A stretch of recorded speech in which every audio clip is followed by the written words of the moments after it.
and we were teaching them colors. And we're like, show me something red. And they show me something red. Show me something brown. And then there was silence, and they started like talking, whispering. And then one girl was like, me, Deidre, I will show you something brown. I'm like, okay, what's it? Deidre! This is episode 4. Episode 4 of Stories from Wonderland. Colombian kids say the darndest things. Picture this, like, you ever got into a room, like, you're the new person, nobody know you, you don't know nobody, you go into the room, right? And there is just like silence, pure silence, and you look around and you see no familiar face. You just see like just these eyes just like staring at you like this.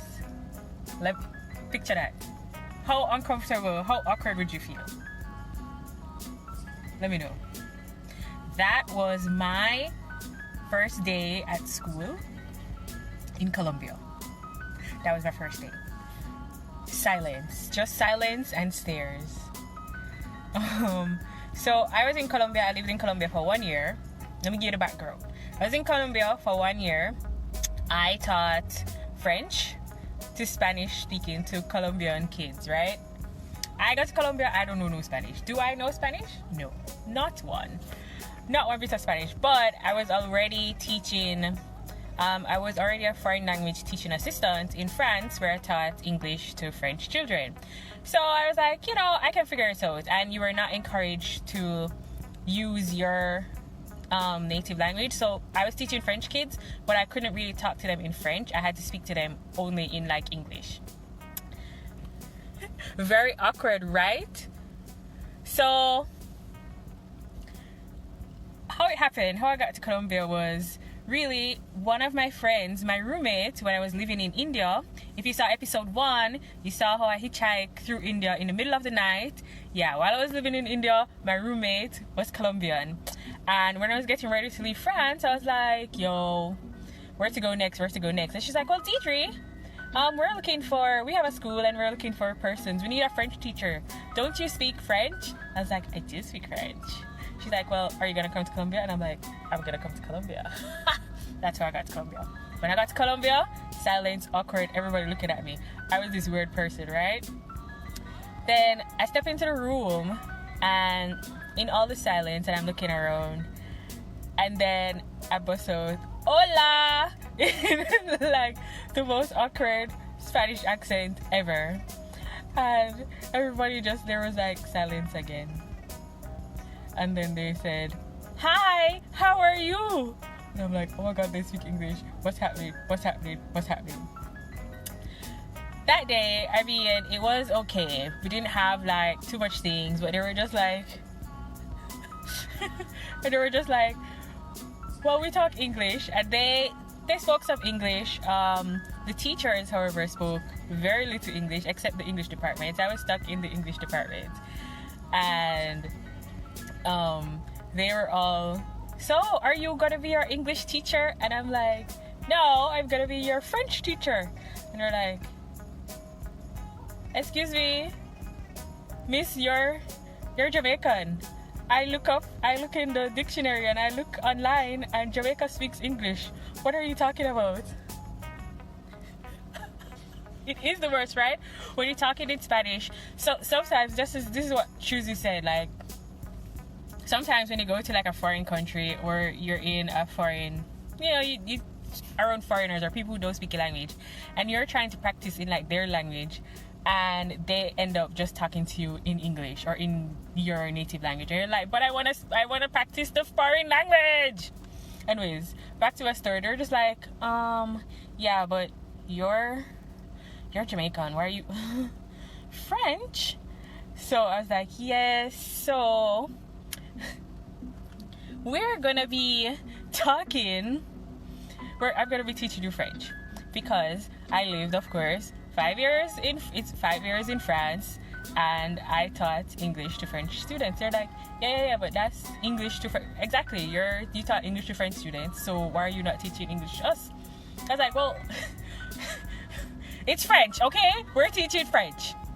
That was like my first week in Colombia.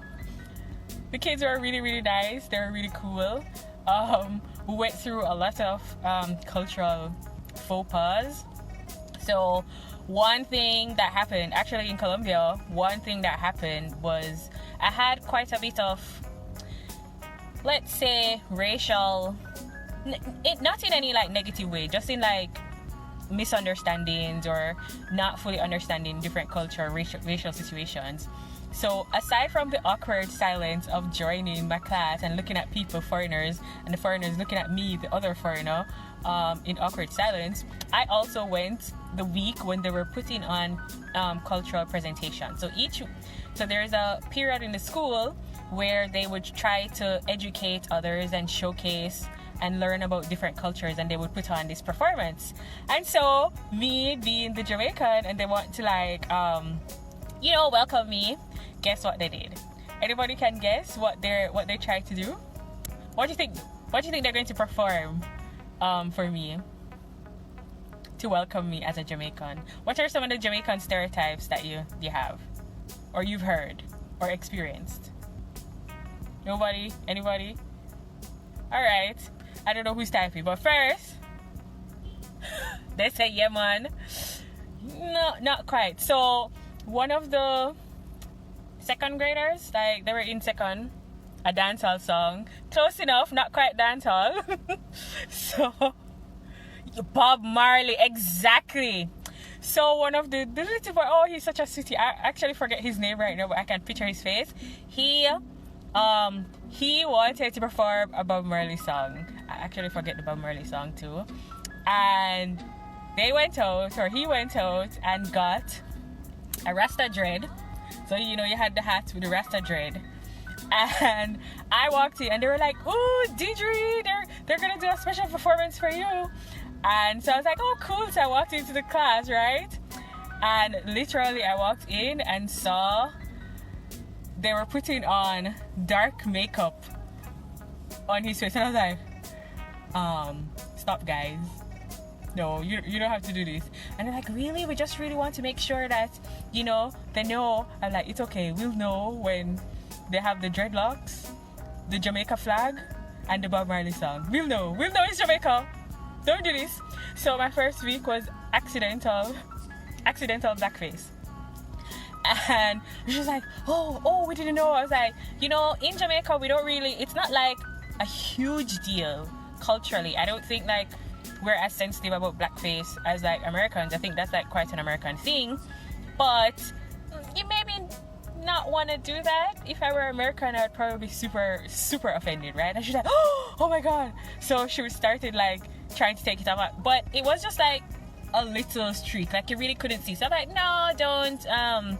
You don't have to. Just don't do anymore, right? She had really just started. So the poor little boy. So he didn't understand. Thank God he didn't really understand anything. So he was able to like go up on stage still. He just had like 2 little black streaks on his face. Go up on stage and do his reggae dance and do his Jamaican thing, and he dedicated it to me. So that was cool. So I was really like happy that he didn't, have to like experience that part. We just explained to him that, we don't have, he's like, "Is it okay? Is my costume good? Do I need to do anything else with my skin?" I was like, "No, you don't have to do anything." So we explained that part. It was so cool. So that's my first week. First week was awkward silence. The students basically reprimand me of why my English speaking self teaching them French, and first introduction to accidental blackface. Oh, Tuesday, you like Colombian food? Last week we also did, we talked about weirdest food I've ate, and two Colombian food was on it. So you can also check out my last episode for the weirdest food. Another thing that really happened that the kids would usually like, they're always curious about my culture and curious about, do you do this too in Jamaica?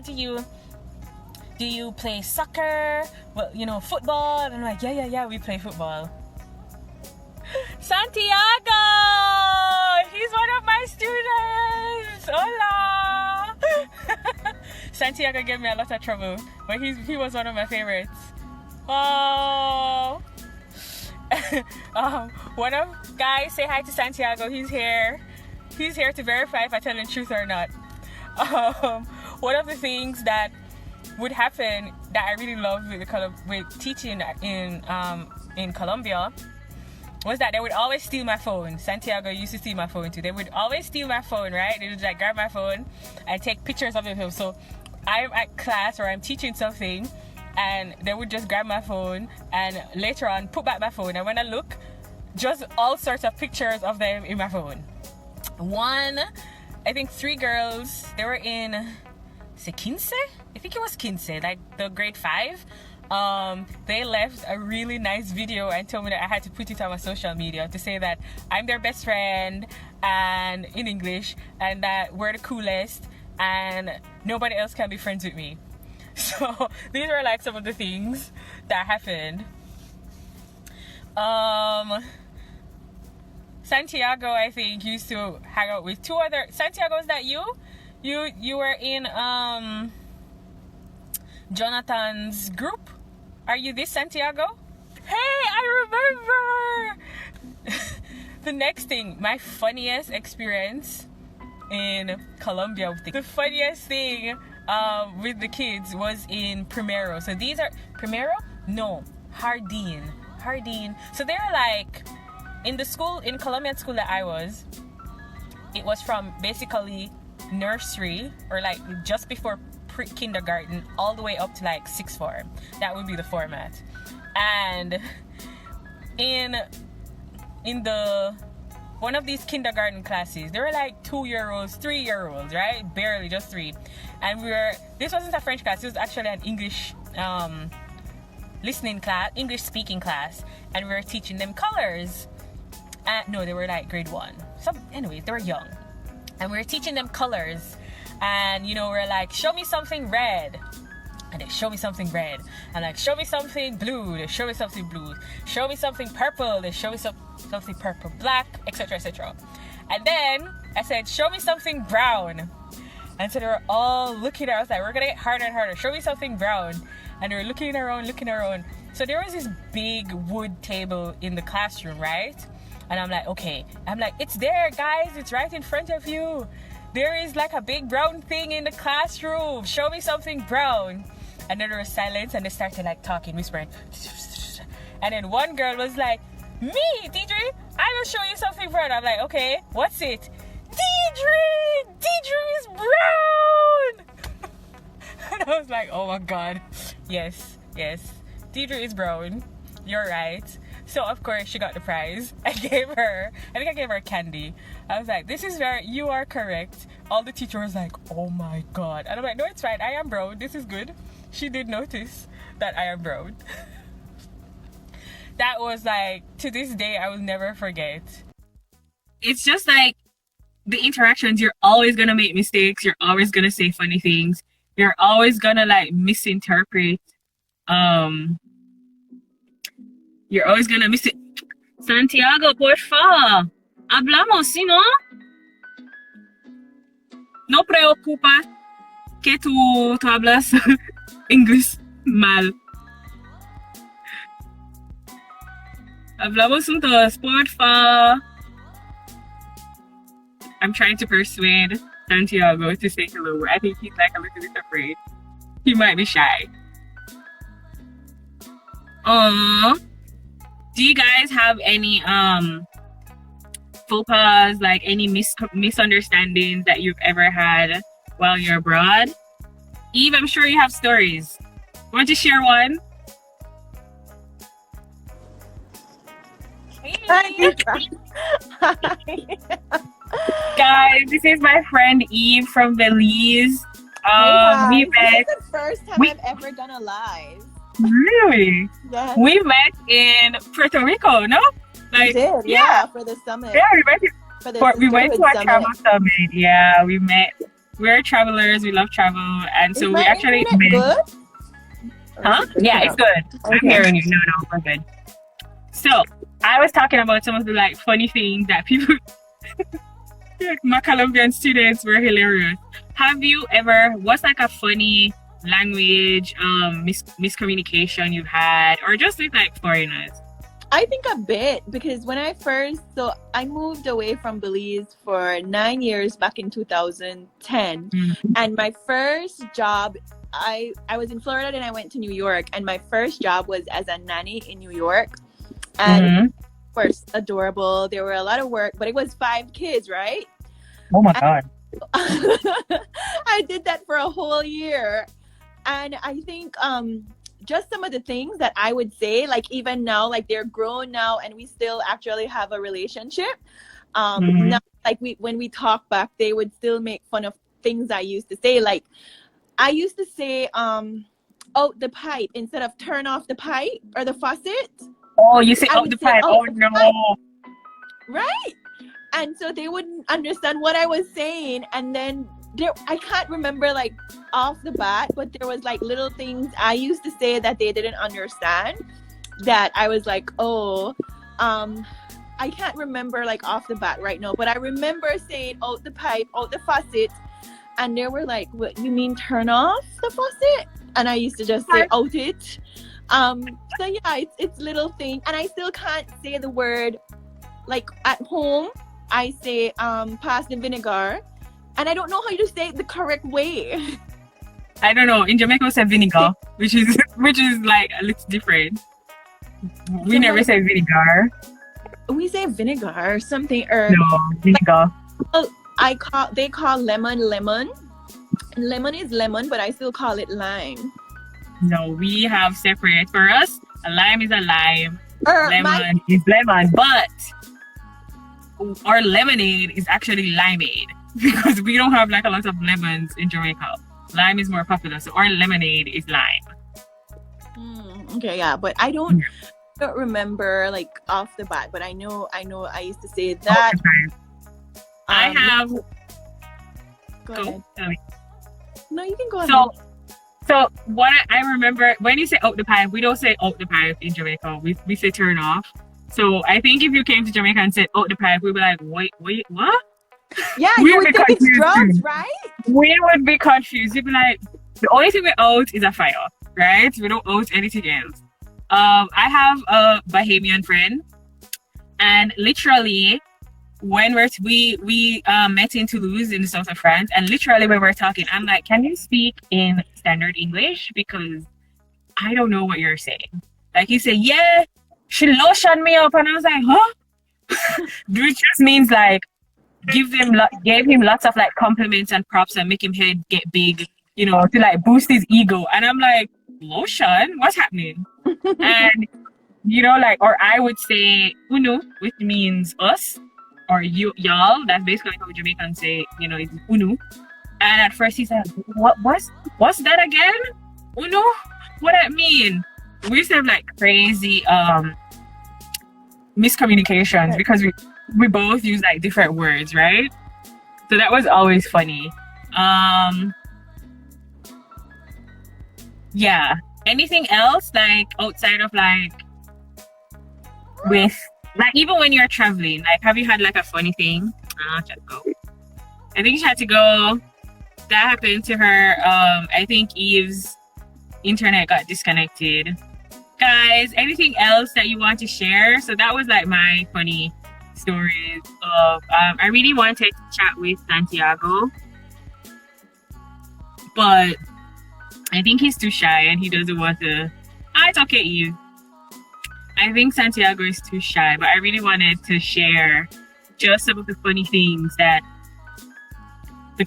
my Colombian students would say. And I still have all their videos and all the pictures that they shared on my phone. Santiago, say hello to everyone. To Tomas. Oh my God, it was Santiago. Oh, what was his name? I forget. He was really, you were 3. You were Santiago, he, and 2 others. I really liked her skin. He was like a white Colombian, and was it Tomas? Santiago Tomas, and it's not Paul. I forget their names. Say hi to everyone. Say hi to Jonathan, to Alejandra. Santiago, say hi to everyone back at school. I really wanted to talk to my students. wanna find out about my hitchhiking adventures in the middle of the night in India, just check back to my IGTV channel. That's episode 1. All the weirdest foods that I've eaten. You can actually go on my blog to find the 7 favorite foods that I love from Colombia. And lots of things. Next week, we're actually gonna be talking about how I met my Muslim ex-boyfriend in a gay club in France. See you. Make sure to check out all my channels, all the other videos.